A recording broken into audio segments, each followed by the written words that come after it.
Hailing all nerds, this is More Than Dice, the podcast where we dive deep into the realms of everything nerdy. Whether you're a nerd culture connoisseur, a tabletop titan, a miniature gaming marveler, or just someone who proudly embraces their inner geek, this is the podcast for you. And now, let's get to the show.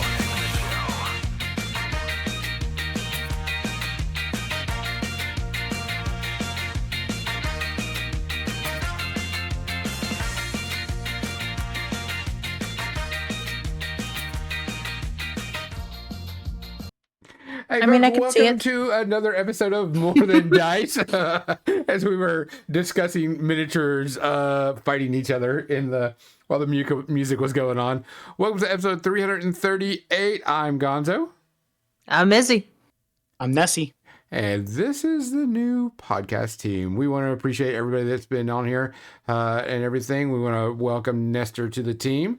Nestor has a long background with us, not only in the podcast, but also with just miniature gaming and everything anyway. So we appreciate him joining the team. He's been around 3,000 years, just like you. Yes. Mm-hmm. A little bit longer than him, but yes, I've been around a little bit longer than him.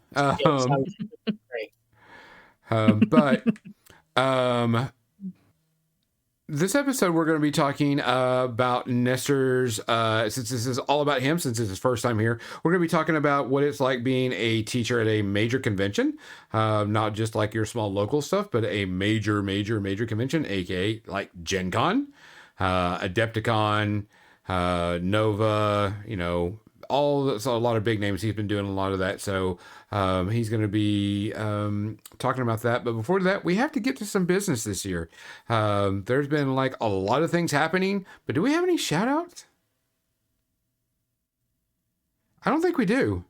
I can't think of any. No, I don't think we have any shout outs. We do have our great sponsor, Turbo Dork.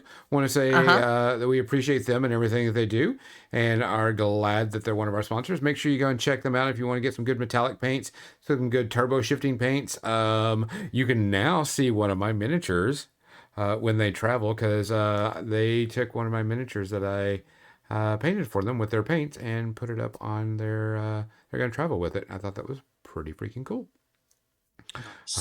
I would like to back up for a moment. It is Mother's Day, so shout out to all the mothers out there. Yep, it is that are awesome and stuff. That are awesome and stuff. It's all that stuff part that's a big part of it. the stuff and the things. Not like they do multiple jobs and not get paid for it. So they deal with our crap, it'd be like that. So, Nestor, since this is your first official day on the team, what are you drinking tonight? H2O. Is it flavored? It was. It's hydrate electrolyte water. So I've been watching my blood sugar, make sure it maintains itself. So at a decent level, not craziness. Conventions do that where you're, oh my God, what is there to eat? And there's absolutely nothing good unless you bring it and leave it in the hotel room. Obviously, you guys know. So you spend like months purging your body of all the bad stuff you ate. Mizzy, what are you drinking tonight? I've got a couple different drinks. I've got some light blue Gatorade that I'm finishing. I've got another bottle of light blue Gatorade over there. And because I wanted to feel fancy, I've got my Starburst pink water. Because it's delicious. I don't have anything fancy. I have a pink cup, but it's just basic H2O on basic there. Filtered H2O. Basic filtered H2O. So nothing fancy on this end. Guys, we appreciate everybody that listens, everybody that watches, everybody that comes in and hangs out. We actually have quite a few of my friends that knew Nestor was coming on and joining, and they weren't able to make it live on the show, but they said that they were waiting for their drive into work because we have a lot of people that listen to us on their drives and the actual audio, not the video portion of the podcast, which is great. We don't have any problem with that. That's the reason why we have it on multiple platforms. And so they're like, can't wait to hear about Nessie. So Nessie, we want to say thanks for joining us and being a podcast member now. My pleasure. So, guys, as usual, make sure you take care of yourself. Make sure you look after each other. If you see something, say something. If you hear something, say something. If you can do something, because we've got to take care of each other. Cheers. Cheers.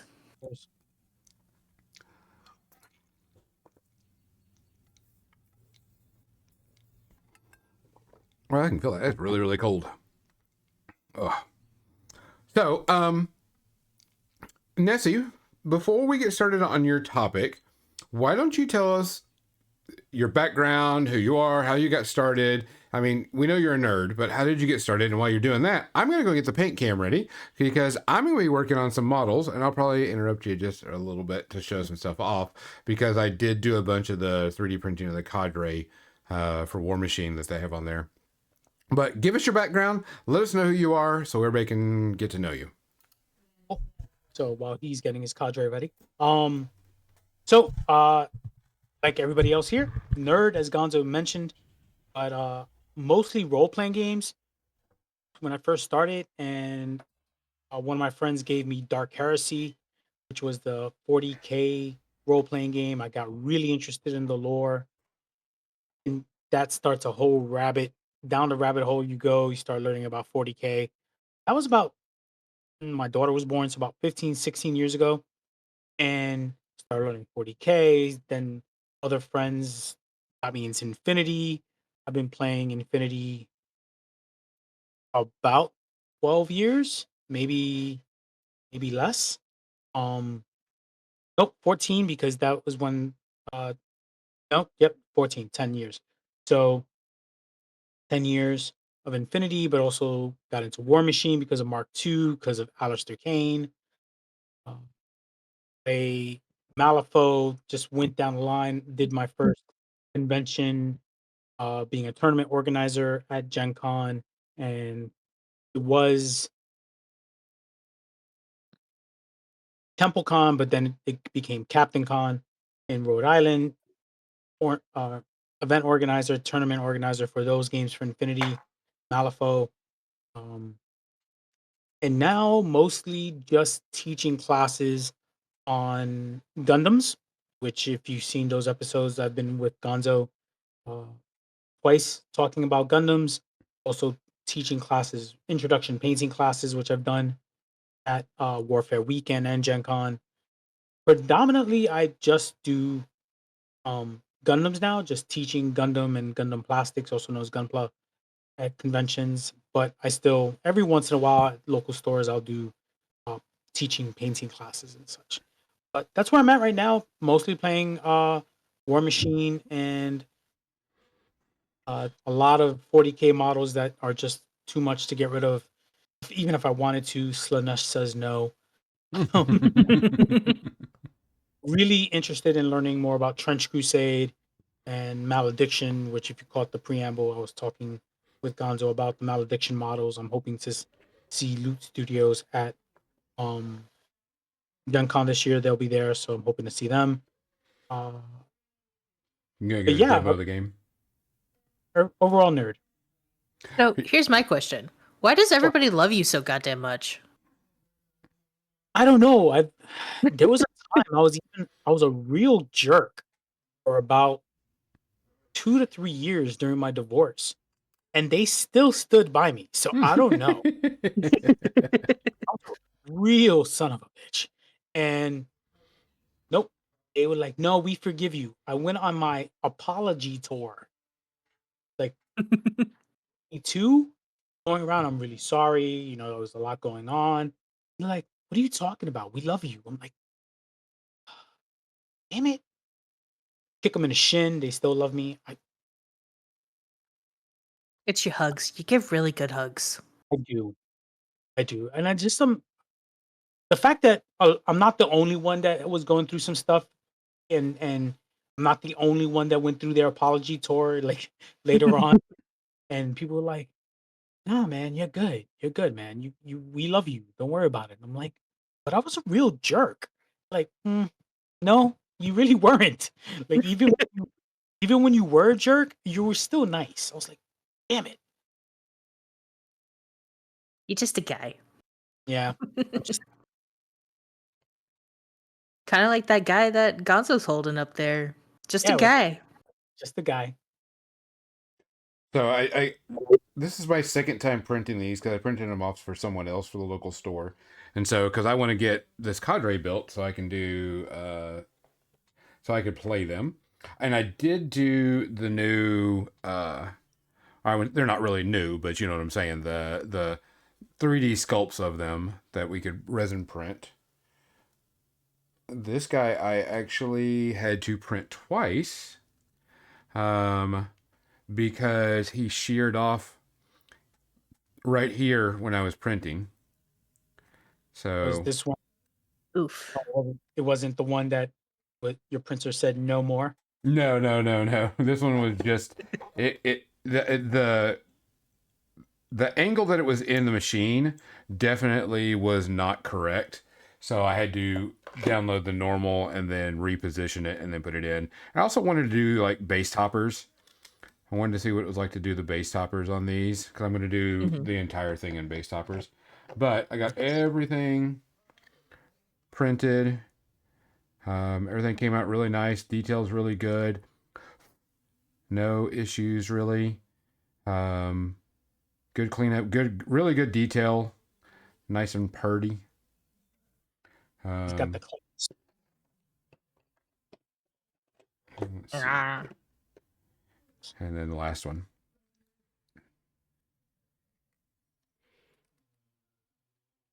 Didn't take long. Not really a lot of resin. They are not hollow. They are completely solid. Interesting. I mean, you could But hollow still not a them lot up. of resin? No, you'd be surprised how little amount of resin you actually use whenever you're printing. So, I'll have to see. I'll have to tell you how much it costs resin wise to print one of these. Because when you set it up to print, you can tell it, this is what the resin is and how much it costs you, and it'll tell you, oh, this is how much it costs to print one of them. I did this last weekend, did play in a War Machine tournament, just a steamroller, and of course I played with the Crichtons because the Crichtons are really, really good, and so I got them primed up, and I really want to put them and get them painted, and they're going to have, the Crichtons are actually a living model. They are not an undead model, so I'm going to definitely kind of give them a little bit different skin color texture and stuff. But I was going to paint them up, but I need to do some dry brushing first. So Arta Michael says that they are past the 80 skeleton mark on the army that they're working on. 80 skeleton army. That's a lot of skeletons, my dude. Is it a Age of Sigmar army? I'm guessing a Nagash army. Sounds right to me. Yeah, definitely sounds right. So while Nessie is actually going to be talking about all of his lovely things, since he has like 2.5 hours he has to fill up, I'm going to paint these up and get everything going. Tomb King's army in 3 weeks. Yeah, yeah, that sounds about right. You're doing a good job. I'm proud of you. I think I only ever maxed out at like 60 skeletons for Tomb King. So yeah, he's way above me. Yeah. So the metal I'm going to go with the gun, Army Painter's gun metal as the base metal for everything. And I'm just going to dry brush that shit on because that's quick and easy to do around here. Oh, Here's yeah. dry brush, quick and dirty. Quick and dirty. And the good dry brush, of course, I'm going to be using my Artist Opus ones. I paid for these bitches. I'm going to use them. As you should. Right? So Nestor, you've only been teaching for like the last, 2 or 3 years? 7? Oh, no. I've Or- been teaching for about 2017, 18. So about 7, 8 years. Okay. And you just show up and you don't have to do any kind of preparation at all. You just puke magic out of your face. It might seem that way for some of my classes, but no. The panic for teaching starts early. Um, let's see, Warfare Weekend is when? November, December, Yep. November. November. Okay, so that gives me November is the last class normally I teach. So I get a break until January. Um, and I'll start planning for Gen Con and Adepticon was just this past December. I had to get ready for classes. So let's start from Adepticon, which isn't End of technically the first class. end of The first March. right. First class I teach. First this year was the first year I taught at Adepticon. They graciously accepted my application. Because they moved to a new venue, but we all know they moved, whatever. Long story. But uh I have to send my classes for approval. So that means you need to know what classes you're teaching at these conventions. Um, just because you submit, say I normally teach 4 different types of Gundam classes. Um, I submit 4 different types of classes, maybe repeat 2 or 3 of them, if maybe. Um, but does not mean that all will get accepted. You got to remember they have finite space, finite time, and they have a multiple of teachers, a lot of them coming in uh, that you need to make space for. Obviously, there are teachers who've been teaching at Adepticon for over 10 plus years. Hmm. I know a lot of them actually. So if they fit me in, even they can accept. Like I put in, yep, I put in all 4 of my classes that I teach. Charity was only able to put in 3. Make no problem. It's not a big thing. I told her which ones were the big ones I needed, and uh, once they accept for classes, you have to get ready for these classes. So I know for painting classes, you have to get the models primed. You have to get the paint. Some, if you're lucky enough, uh, a paint company will provide their paints for the classes, but you may be teaching something different. Wapple teaches oils. So, you have to bring your own oils or you have to bring your own medium for your painting classes. So you have to put that aside. You have to purchase those items. Um, you have to purchase those items before your class, obviously. Hmm. Paintbrushes might be provided, might not. So obviously, got to get those paintbrushes. You might want to tell your students ahead of time, bring their own paintbrushes, especially if it's a fine detail course where you want the students to have use of good brushes. You might say, hey, a number 1 Kalinsky sable brush is recommended for this course. This is the link to buy one. Um, obviously, you might print it to your affiliate link, but you need to get the students ready. So there's always an email that most of these conventions will provide to the students, but also you can send a message a lot of the times to the students as well through the app or the portal.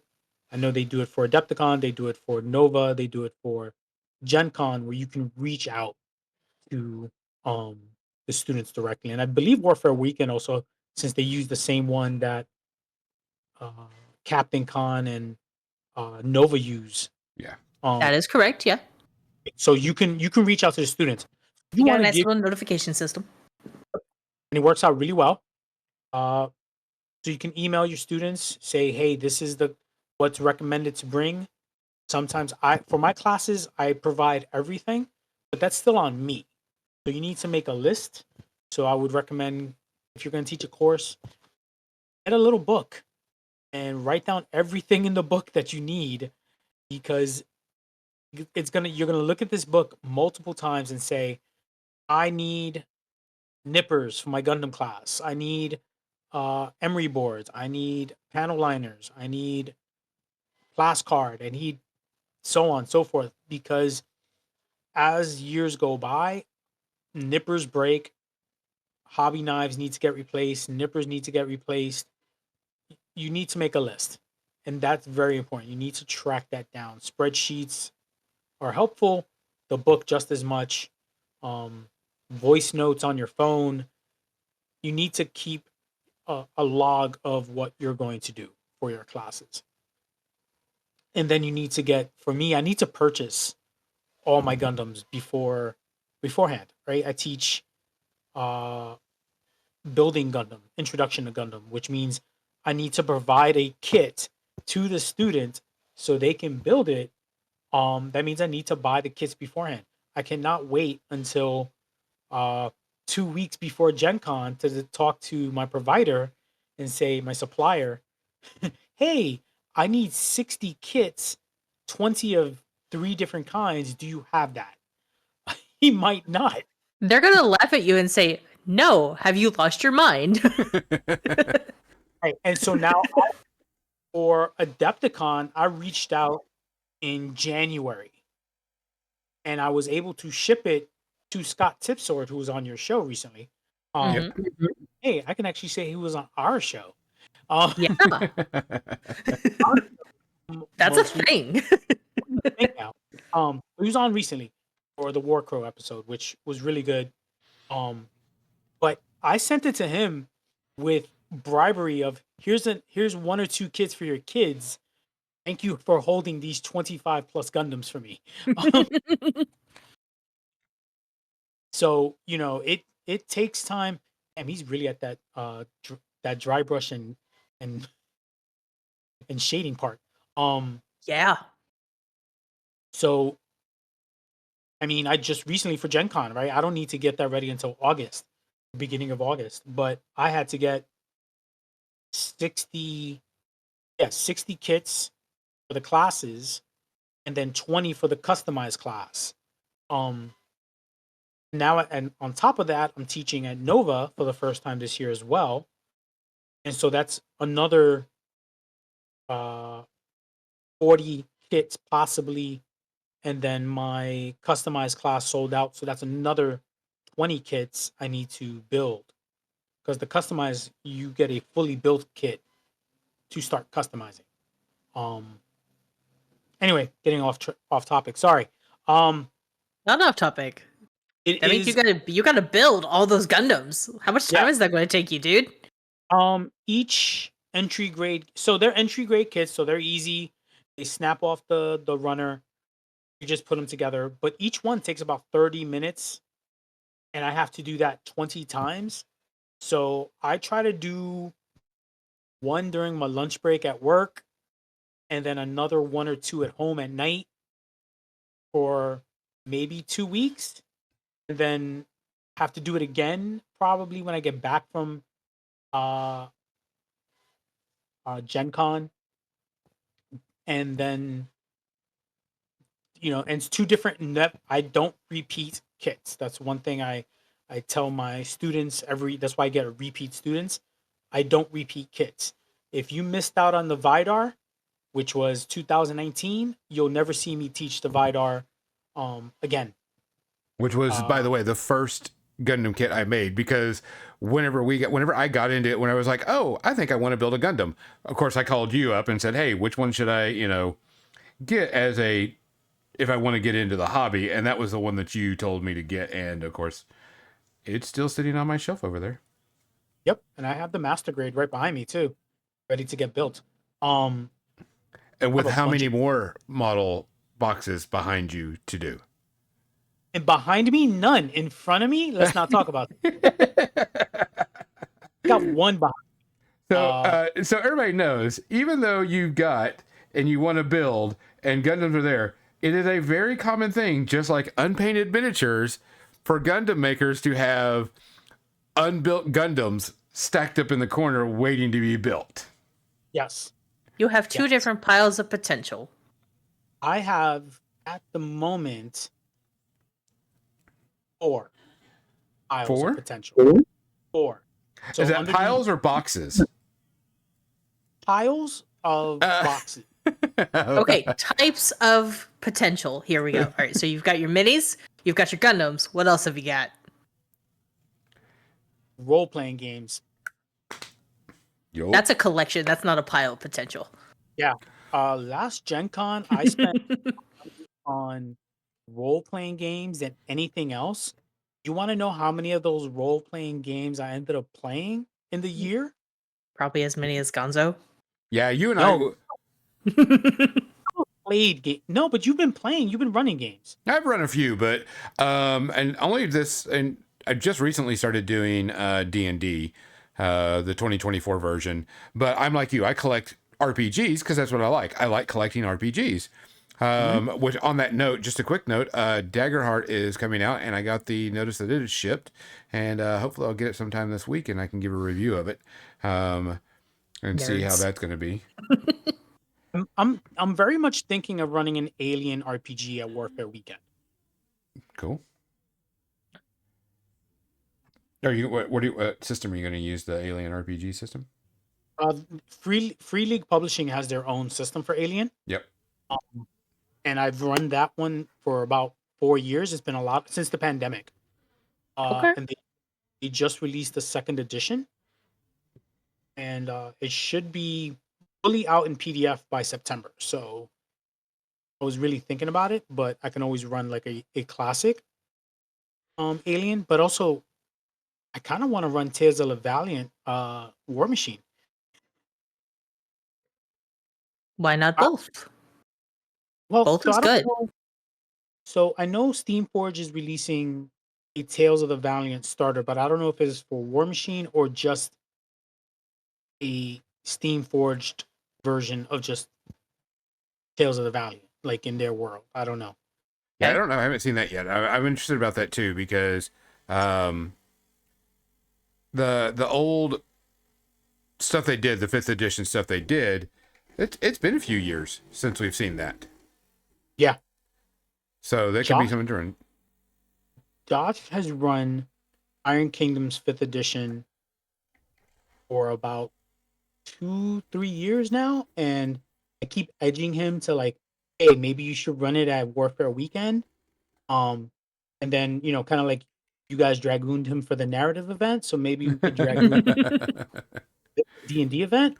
I know he's running one with a couple of other players, but I think he's running the classic Iron Kingdoms, the D6 system, kind of like the 2D6 system that they base the game on. But yeah, my Gundam collection is insane, and I keep adding to it. I tell myself I'm stopping, and ooh, this one's on sale, 30% off. Yes. You Uh, say you're going to stop, but we all know you're lying to yourself. I actually cleared space so I can actually put more boxes. It's really bad. Yep, that tracks. Good job, Nessie. Good job. Um, but no, you have to keep organized when it comes to teaching your classes. Um, you can produce a kind of a syllabus or a printout of what the class is about. I kind of don't like that because then you're kind of stuck on that method. You're kind of stuck giving like whatever's on the syllabus you have to teach. I kind of just have myself a rough outline for myself. Um, Introduction, who I am, how long I've been teaching. You know, yeah, Michael. Nobody really reads a syllabus anyway. But We like I, to keep instructions, but we don't care about the syllabus. We don't care about what you're giving us. We just want you to give it to us.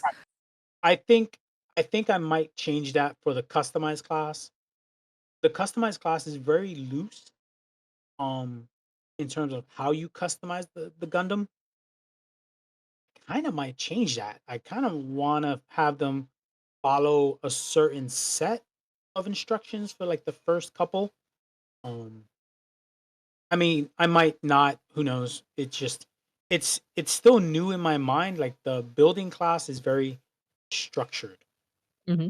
Going to learn what the types of different Gundams, how to properly cut the parts off the runner, what different types of nippers and how to clean your Gundam kit are. Um, but the panel lining class is pretty self teaching. Like it used to be a 2 hour class, and then I realized I only need 90 minutes. So I'll go and take here, we're going to panel line these minis, and you're gonna panel line this part of the Gundam. You're gonna, after the class is over, you're going to put the Gundam together. You're going to compare your Gundam Heading out a bit. You're cutting out, and then Nestor. put it together with mine, and what it'll look like unpanel lined and panel lined. And then the scribing course is you cut up things and you make lines with knives. Um, but the customized, you need, sometimes you do, sometimes you don't. I feel like it really depends on the course. Um, I see teachers like Lynn, who she shows up with her folder, she shows up ready to pass out the handout, and the students have the instructions there. And that's Mhm. very good because it's a painting course, right? Like Right. if you make a painting tutorial, you'll want to have examples, and she has that. You don't really need that when it comes to cutting a Gundam off a runner. What? But what about nibs and all that stuff? No. Well, so here's the thing with that. The Gundams come with instructions. That's exactly it. The Gundams come with instructions. So you don't need But all the printout stuff. and the panel lining, I think you can do instructions, but they'll be very simple. Mhm. But it depends on how much time you spend doing this. That's kind of the thing. Um, I work a job that is not 9 to 5. It is normally 8 to 5, but if I'm on call or I'm busy or I'm not working late and I have plans to make my syllabus or my spreadsheet for my class, um, you may not have that time. So that's why you have to start planning out any new courses. I want to say a year in advance. Um, I've been trying to get a cell shading course ready for the past 2 years. And that would require me to sit down, grab a Gundam, and actually cell shade it for however long it's going to take me to master that, or at least get good enough to show other people how to do it. I can't. I just built a master grade Gundam this past January for the first time ever. And I'm supposed to be the Gundam teacher. Um, so there's a lot of pressure, even when you don't think there's a lot of pressure to get your courses ready. That's why I say start planning your courses before they're due. So, Um, Desi, yes, for the people who don't know what the difference in the grades are for Gundams, could you explain that real quick? sure. So Gundam kits come in the basic 3 grades, the 3 popular grades. There's 4 popular grades. There's SD Gundams, which are super deformed, or like I like to call them, chibi Gundams. They're really cute. They're really tiny. They're about like 3 inches high. Really big Gundam head, with a lot of stickers. So if you like stickers, this is probably the perfect one. You could build it with the kids. It's fun. Uh, next two, you could kind of put them in the same category. Is entry grade, high grade are the more simpler ones, the more popular ones. There's hundreds and hundreds of kits. And those are the ones that you start learning about the nippers and the runners, how to cut them off the runners, or for you 40K fans, the sprue. Um, Gundam and Bougie, they got their own words.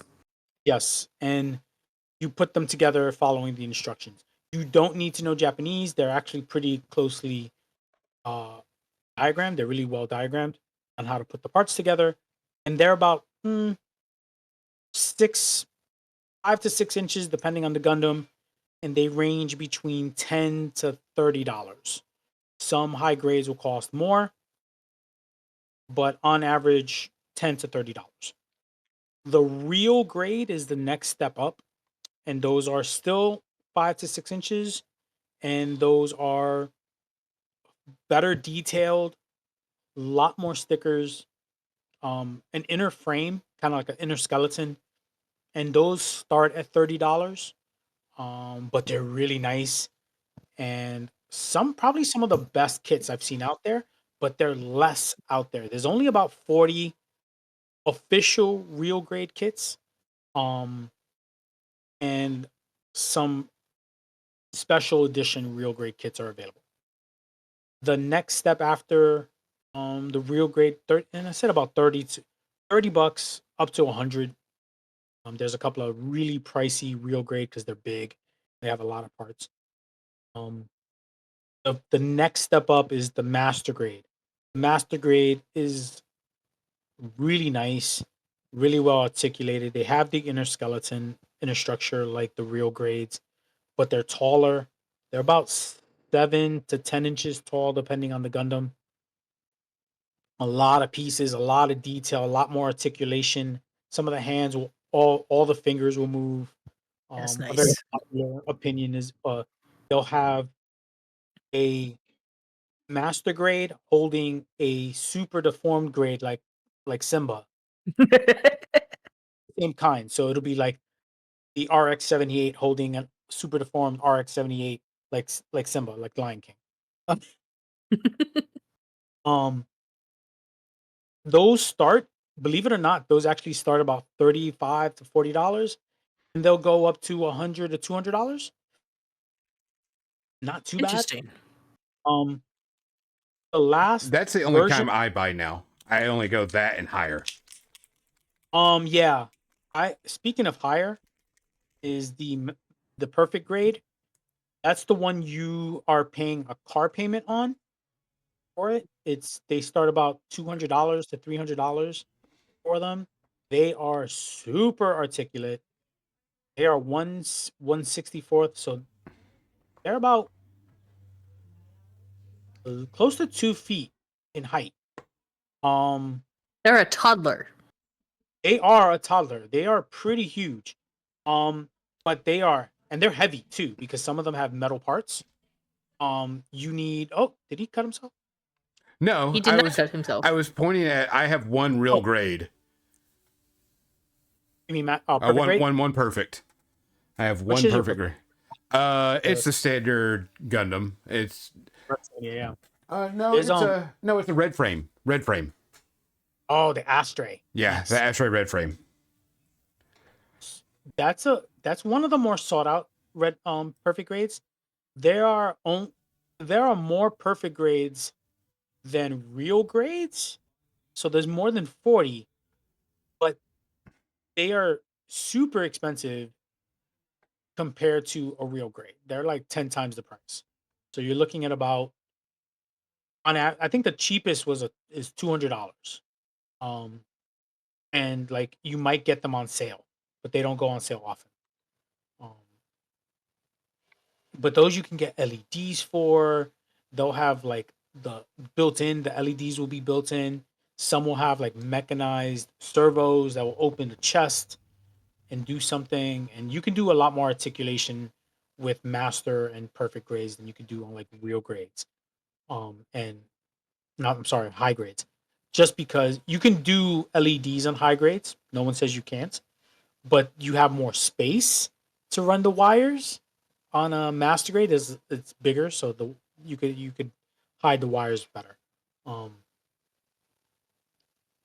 I actually have one perfect grade waiting to be built. That is one of my goals for this year, is to build it.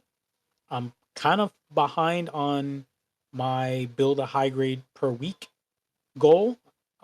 So I have a pile of boxes on my table to focus on this week, basically trying to do one kit a day or try to start a kit a day and just catch up because I'm like 8, 9 kits behind. I want to do 52 high grade kits this year. And I think we're on week 20 of this year, and I'm only up to like 10 high grades. So I'm like a little behind. Just a smidge. Just a smidge.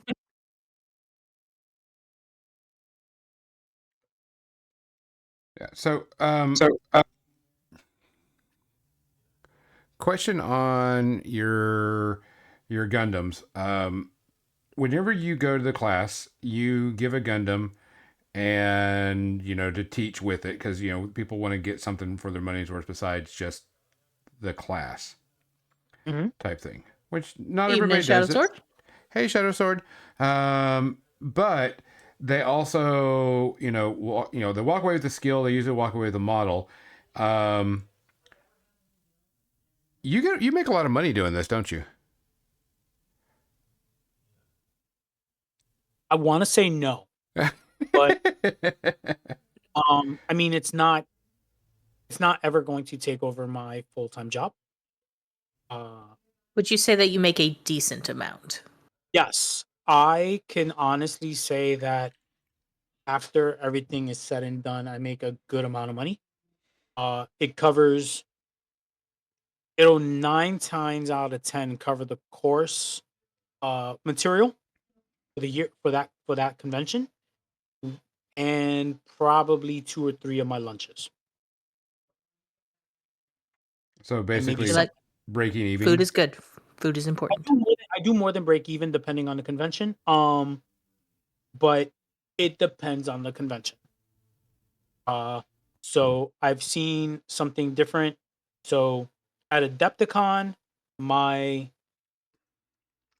my building class sold out before any of my other classes, and that's normal. My Mhm. introduction class is the one that the students come in and they build a Gundam, right? And that's normal for that type of class to sell out. It sells out fast at Gen Con. But for Nova, which went on sale before Gen Con, it was the opposite.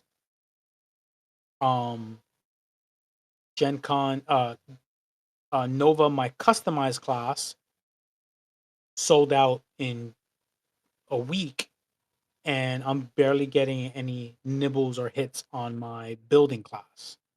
So it really depends on the type of convention. Um, Adepticon, I was able to recoup my spending on not just my kits, but also it at least paid for the hotel. So I was above. I did not break even. I came out ahead. Um, and my part, and I'm not saying the full hotel. My part of the hotel. So and food and everything. Like if I put it all together, I came out ahead. Um, at Gen Con, I can't really. At Gen Con, I make more because I teach more. Right. I tend, I tend to teach 6 classes at Gen Con, 3 intro classes for building, and then a panel lining, a scribing, and the customized class. But this year I've added more space in the customized class. I've doubled the size um, because of Adepticon and seeing how many students I got. And then seeing Nova, I was able to actually change the size. I was like, wait, I've sold out of Nova. Let me see. If I don't sell out, that's fine. But at least I know there's interest for the customized class. So, everybody there? Yep. Are you there? That's Oh, weird. My stream monitor. issue. Yep, monitor just cut out. Oh no. Hold on a second. We'll get it back. You can still hear us. My HDMI cable fell out of the monitor. Oop. That's weird. So while we're still talking and everything, let me get this replugged back in. Gen Con, that convention's huge. That thing's not just, your 20, 30 people type thing. No, it's 70,000. Last I checked. So on average, how many people do you have in your class? So my introduction courses, I have a total of 60 spots. I normally sell out all 60 with maybe one or two no shows. Um, this year I have 72 spots. I was able to add four into every class just to maximize the number of students you could have at a table. Whether Okay. that maximizes and I stay 24, I'm still hoping for 60. That's my goal. I've broken, I've tried adding a separate fourth class and I never was able to just fill it. So I just went back to 60. Um, fill out again. Yeah. I'm trying to fix it. Keep going. But the other courses, I kept it at 18 because it's not, they're not that popular in my opinion. I've never sold out of my panel lining. I've never sold out of my scribing class to justify saying, oh, I need more space next year because I've sold out. And I've never had people waiting to sit in line. I've seen that at the customizing class at Adepticon where I had 12 students, and I had four people waiting to get in. So I had to unfortunately turn them away. There was no extra space because Right. 12 is 12. That's it. There's not 12 and maybe. But that's great because I can tell charity next year, hey, my customizing class sold out. Can we make it 18? Or can we make it 20? You know, like whatever Mhm. the number, the proper number is. And she'll probably say yes because she was there and she knew I had a waiting list of 5 people. Um, Gen Con's a little different in terms of there's not really a wait list. If you have a seat available or you can get a seat available, you can basically say, hey, there's an extra seat. You can purchase a ticket, or let me, come in with generics because that's a thing. You come in with generic tickets are $2, and if you buy the number of generic tickets equal to the cost of the class, then you can sit at the class. You just have to hand those tickets to Gen Con. Say, hey, I had a full class and then I had 3 sign-ins later. That's always a good thing. I've had that happen for the building course, for the intro course, never for any of the little bit more advanced courses. But Gen Con is one of the ones where I have to ship. That's the other thing. I can't bring 60 kits on the plane with me. And then my luggage, and then whatever else. Can't wear your Gundams. I can't wear my Gundams as a coat. Um, Although that'd be kind of cool. Uh, but so you really need to plan how are you going to get your miniatures that you need for your class, your paints, if how are you going to get that there? Now, if you're a professional artist, you've probably contacted other professional artists. Um, Here's a perfect Caleb Wizenbeck, right? Caleb is a great friend of mine. A friend of mine.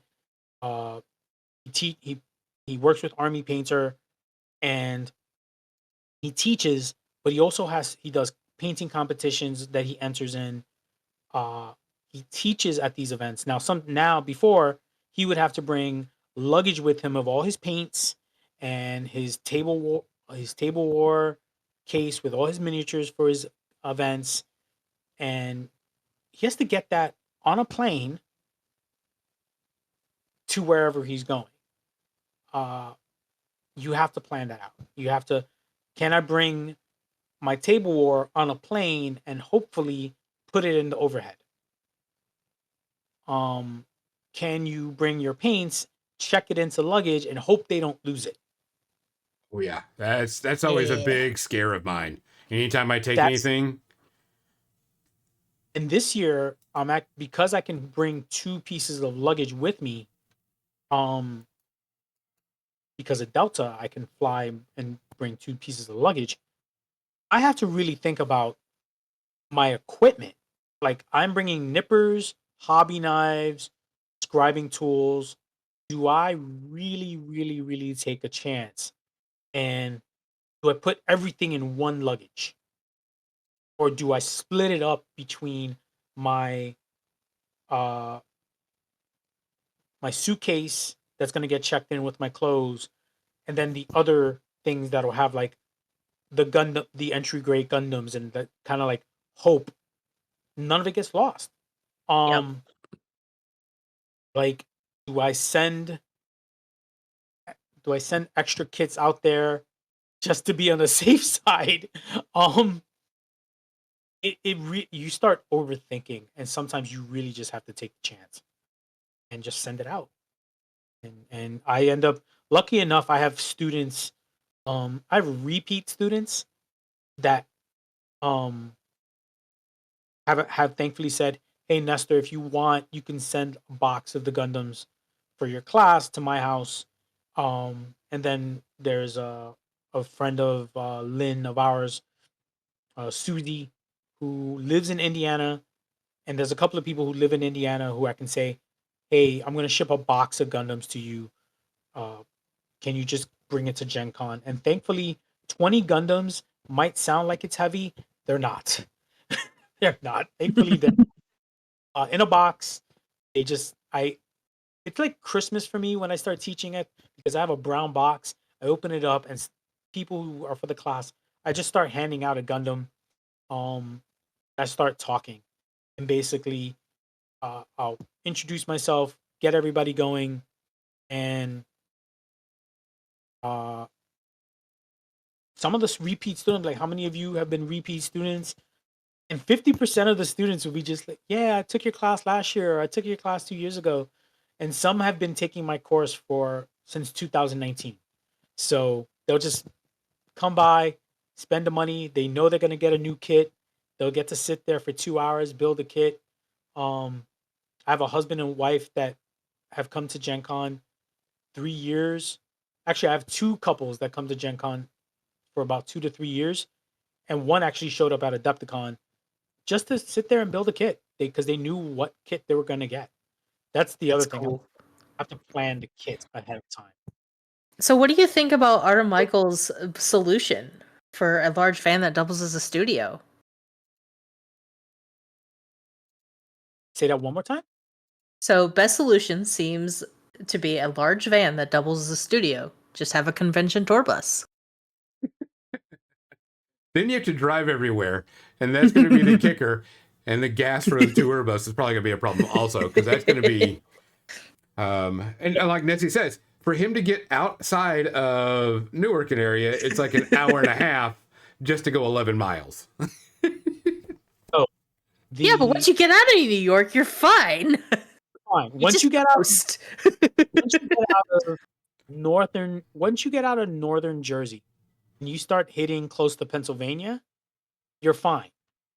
It's just that traffic getting to say like Newark, where the airport is, that's still 45 minutes outside of New York. Um, and that's got traffic, but just northern Jersey in general has a lot of traffic.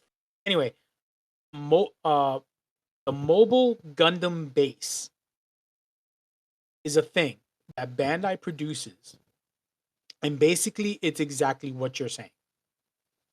Um, Bandai will go to a city or a parking lot, park their it's like a trailer.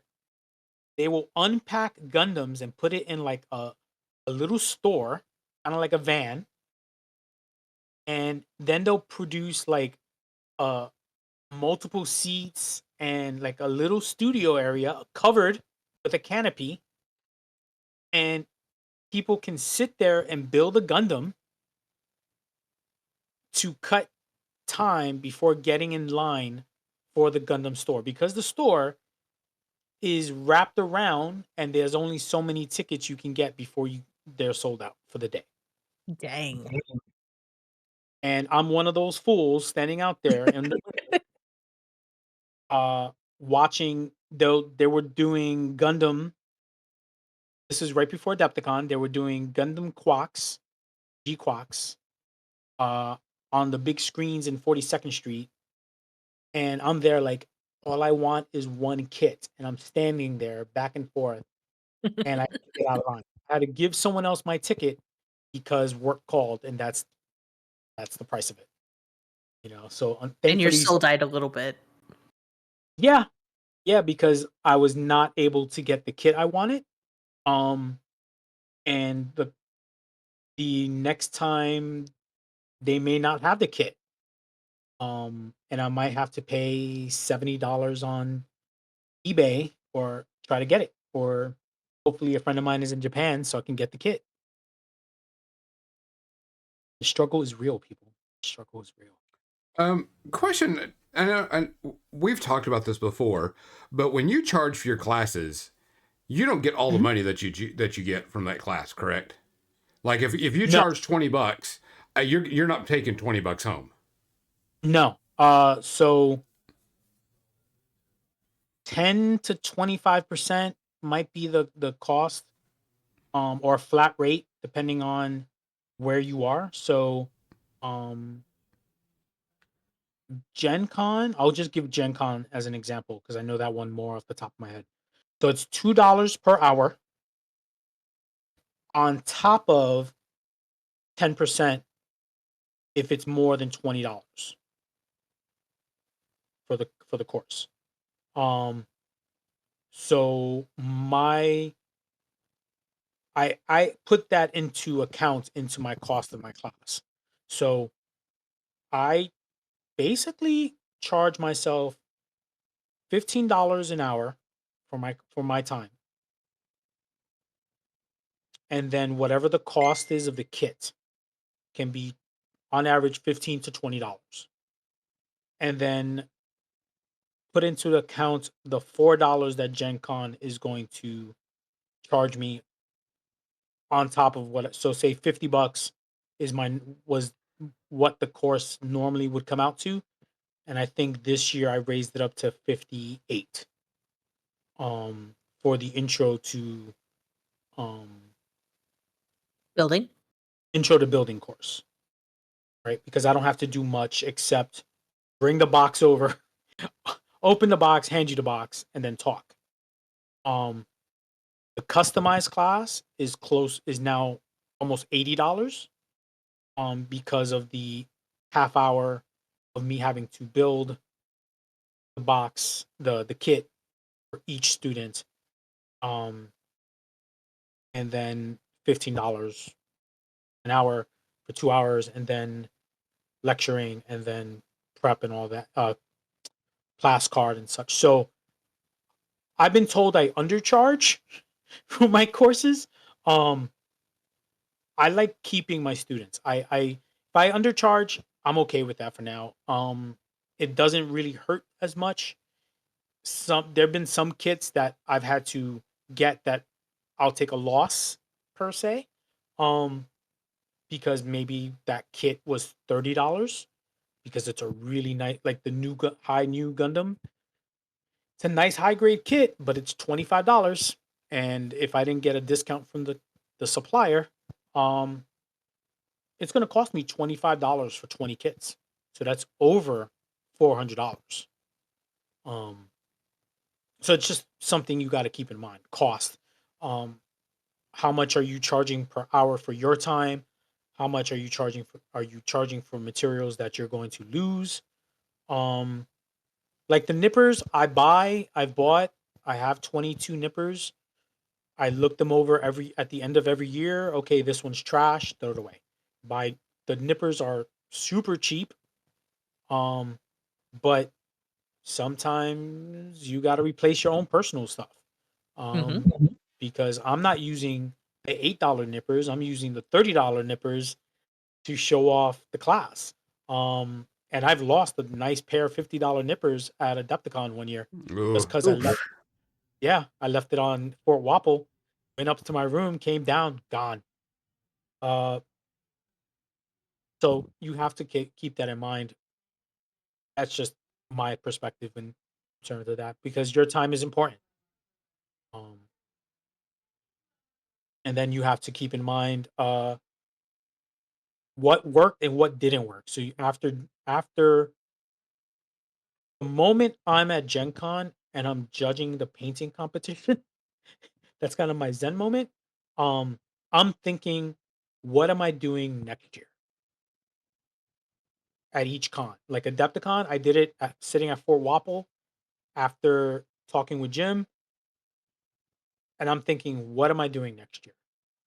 And I'm talking with Charity, and I'm talking with Scott at the Infinity area, and what am I doing next year? What worked? What didn't work? What would you like to see? Um, so that way you're not caught off guard. And like I said, keep that book near you, write in it, voice notes, because I realized I needed a bigger spot for my customized class next year. And I needed a smaller size for my panel lining class. So I'm just going to flip them. And my intro Makes course will sense. stay. Who? My intro class. I say cool. Very cool. Words. Words are hard. Where's they hard? Where's they hard? They do. So we're about into the media section, which we'll go over. Nestor, if somebody wants to teach at any convention, what are your top 5 things they should do? So if you've never teached before, go to that convention and ask to sit or actually take a course there. Take a course at any of these conventions you want to teach at. So you can see how they prep when getting a course. Ask the teacher their opinion on it, and start making your connections now before you go and teach ever. For instance, Adepticon, uh, Charity, and the rest of the team, great, but you really need to talk with them, get a feel of how things work talk with the organizer before you submit for next year. Um, Start teaching. So that's the first thing. Always talk to the organizers. Get a lay of the land. Um, Start small.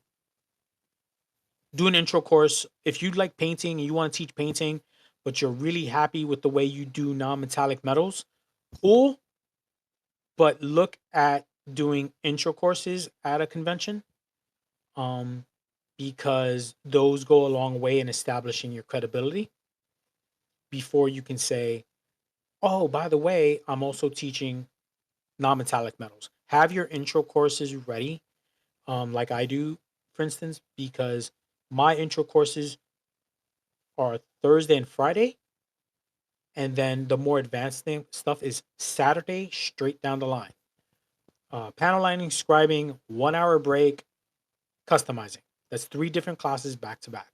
So you can do intro to painting, uh, advanced skin tones, non-metallic metals, and I don't know, wet blending. You did your 2 intro courses to get those students who have taken your intro class, you get them hungry, and you give them the information for the other class. That's You build that traffic. You build that traffic word of mouth that same day. My customizing class at Gen Con last year, out of 10 students, only had 5 by Wednesday. And then after Thursday, Friday, and Saturday, it sold out in just a few hours. So that's the first thing. Build word of mouth, sell yourself. Um, 3, be open to critique. Here, ask the students at the end of the class, what did you like? What didn't you like? What would you do different? What do you want to see? That's how I built up the panel lining. That's how I built up the customizing class. That's how I built up the scribing class because students kept saying, I want to do panel lining. I want to do scribing. I want to do customizing. And you need to, or you should, I say need too openly, you should be open to hear back from students. Maybe give them a survey on their emails. Open up a Discord. Open up, send them to your site and ask them questions. What was that? 3? Four? One more. One more. All right. So I would always say, take the time to eat between classes. Don't oversell. Don't overbook yourself. Don't overbook yourself. You're just starting to teach. Look at how much time you have during the day, and what you're looking to do. You want to make sure that if you have 4 classes throughout a 3-day convention, that you have enough time for yourself. You have enough time to socialize with your friends, because even if you're an introvert, extrovert like me, you want to socialize with your friends. You want to get that good energy between classes. If you book your classes so much in between, you have no time to eat, no time to sleep properly, because you're doing 8 a.m. to 8 p.m. classes, which I've seen teachers do that. They teach nonstop, but some teachers like that. I cannot. I like eating. I like sleeping. I like sleeping properly. But you really want to get a good amount of rest for your classes. You want to keep your throat healthy. I lecture. I teach 6 courses at Gen Con. That's the most I teach at any event. So I'm talking 12 hours plus on teaching and talking with students, especially afterwards. Students will come to me at Gen Con and say, "Oh, Ness, I bought this kit. What do you think about this kit?" Or I had a student who took my course and went and bought $300 worth of Gundams at the Gundam store there that was at Gen Con, and bought a perfect grade on top of that. Oh So my. he came to me, and I told him straight out, that is on you. That's not my fault. Yes, not anymore. But you need to keep yourself healthy when you're teaching. That's first and foremost before you do anything else. Yeah, those are like the 5 things I would recommend. Cool. Good job. That is so we're gonna go to the media section, but before we do that, there's going to be a special episode next week. Mizzy is going to have the week off. She'll probably be hanging out in the channel anyway, just chatting away, because next week we will have 2 rivals in this channel. 2 people that have gone blood to blood, kicking each other's butt. Well, one gets his butt kicked quite constantly. Next week, we're going to be talking about Infinity N5. And Nestor is going to be in the channel. We're going to have a good friend of mine, Brian Solomon, on. And Brian just kicks the shit out of Nestor all the time. And there's going to be so much shit talking and fighting and everything. But what we're going to do I'm going to be in the chat with my popcorn, having a good time watching this show unfold. Which, by the way, while we're doing the show, I will be building the Infinity Panacea paint set and working on this during the show while they talk about N5, which means I got to get the model ready together, which shouldn't take too long. But I'll be showing this off also in the process while we talk about it. And Nestor and Brian, they've known each other for quite a while. They played quite a few games, but we're going to be talking about N5, Infinity in general. And I'm going to be working on this paint set and using the rules and showing it off during that episode. So it'll be pretty good. But it's a good paint. Yeah, and it's actually got colors I don't own, so it'll be even better. So colors you don't own? I know. How's that possible? You've got all the paint. So those are the army painter ones, right? Yeah, the army paint, though, because they both have been in the sets. Yep, they purposely did that. That Yep. a lot of those colors are not in any of the available sets right now. Yep. All right. That's You So can pretty buy cool. them, but if you bought any of the Fnatic paints, Mhm. they're not. So yep. All right. kind of like what So they. media section times. We're going to be talking about everything about the media section, the ratings, so on and so forth. You're a veteran of the show. No big deal. So I didn't watch a lot this week, but I have two things. I did catch up on the new Andor series, and watch the new Andor episodes. This show's still good. We only got like 3 more to go, which is great. I don't have a problem with it. Um, I'm really looking forward to it. I think it's going to be a good ending to the series, which I'm really looking forward to, because there's a lot of cool things happening. Yeah, this episode this last week went pretty hard because this is the actual true part of the rebellion. Everybody's being jerks, it's the whole 9 yards. So it was actually really, really good. I really liked it. Some people were upset that they deviated from like Clone Wars cartoon a bit, and they're like, who cares? Get over it. Which was close. So I enjoyed it. I can't wait to see the last 3. I'm ready for it to happen. I know we really don't have much Star Wars coming out anytime soon, but so far, good series. Not going to give it a rating until it's completely done, but we're pretty solid right now. Mizzy, you want to go? My first one is going to be The Last of Us. Uh-huh. I was a very tired potato last Sunday, so I did not watch it when I came out, but I did watch it today. I'm still enjoying it. There is one part that I don't think the timing of it was executed properly, but I'm not mad at it either. And I think you know what I'm talking about, but I'm not going to say anything because spoilers.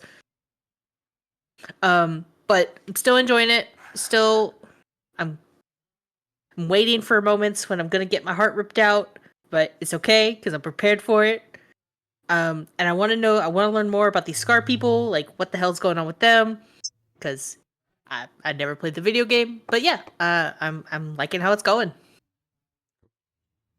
Nestor was Nessie? your first one. So first one I saw was Gundam G-Quox. It's the new Gundam show on Amazon Prime. Got it on my And queue. it's so far I saw the movie. They released the first 3 episodes on as a movie last month, and now they're releasing the episodes actually on Amazon Prime. And I've caught the first 4 this week, and it was really good. Um, and it's all animated and it's dubbed. I thought I was gonna be reading, and I was ready to read, and I was like, "Oh, it's dubbed." Is there an option for subtitles? There is. Okay, I can, but I'll. The dub is actually pretty good. Um, but if you are familiar with the universal century or the basic timeline for Gundam, this is kind of like an alternate timeline where one of the characters finds the Gundam instead of the other character. So it's a twist, and everything completely goes the opposite direction. Where the bad guy, well, there's no really good or bad. It's like war. There are no good or bad guys in war.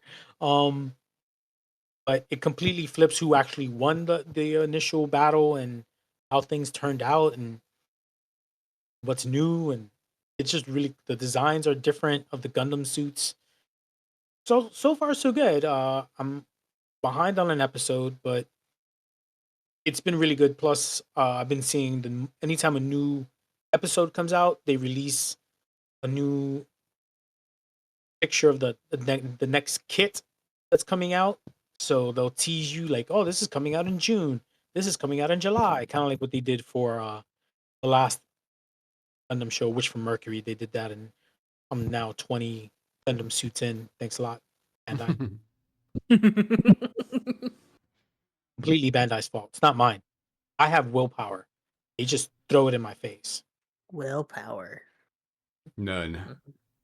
None. Your willpower is this much. I started watching, and it came back on Netflix. There was a, I think it's Southern Korean show called The Devil's Plan. The Devil's Plan is, if you haven't seen the first season, go watch the first season. It's pretty good. I think that's a game show. It is a game show. Okay. They get like 16, they get like 12 to 15, 12 to 14 people, depending on what it is. They get them living in this apartment complex, this studio apartment complex, and they make them play games. And the loser is kicked out of the show. But if they complete the games a certain way, the prize pool increases, and whoever gets the end, wins the prize pool. But they hide like special small games around in not only the living area, but in like this jail area. But these games aren't like simple, like, werewolf. There's like werewolf with like 4 or 5 different twists along with it. So Mafia with like 5 or 6 different twists. Or the last game they played was here's the basic rules, but there's 5 to 6 hidden rules while you're playing this. And the top people stay and they get to go back into the normal place, and then the bottom people have to go in this jail and they have to do a competition, and whoever loses that is kicked off the show. And I really like it because the contests are brutal, mind bending. You've got to really think. It's not just simple. Hey, I got 10 points, I win, or it's tic tac toe or something. It's like people have got to really think hard on these games, and I really enjoy it. I'm only a couple episodes in. I'm waiting for the new episodes coming up, but I really, really enjoyed it. It's super good. So waiting to see the end of that. Mizzy? My next one is Wanla that we watched on Thursday. We finally finished season 2, and motherfuckers, if they don't give me a season 3, I'm gonna be really, really mad, and there's gonna be a riot. There's already a season 3. They've been guaranteed a season 3. Because that cliffhanger, oh, that had no business hurting me as hard as it did. Okay, but it's really good, and story is solid still. Animation's great, characters. You like who you like and you hate who you hate for a reason. So overall, I'd give this a 1.5 for the season. Definitely check it out if you like animation and you like your feels getting feeled. Yeah. Yeah, Nezzy?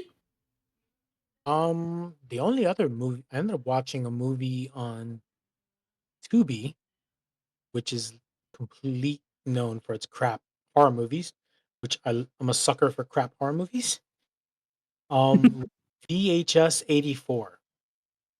So the VHS, it's a series of horror movies where supposedly something scary happens and they've recorded it on VHS. So it's a compilation of scary stories. People know what VHS is? VHS. Oh my God, yes, I need to explain that, don't I? I mean, for some people, yes. Videotape. So it was pre-DVD. It was on a tape, like kind of like cassette. Yeah. You could record depending on compression up to 6 hours, but you could even. So the stories are people who have recorded something happening to them, kind of like recording on your phone, but you're recording it on a big video camera that has a big tape inside. Oh my God, I'm aging myself, aren't I? You're aging all of us, my dude. It's fine. Right. But yeah, so it's kind of it's a collection of horror stories. And some of them are crazy, like you're just far out there. Others are just alien involving. Others are zombie related, whatever. But it's just outlandish. It's really bad. Like, what's the scale for space herpes on this? 5? 5 is 5 being the worst. Wrong 4. But I was busy building a Gundam, so I needed some background noise. I was like, So wow. so for background noise, it's a 0, but for everything else, it's a solid 4.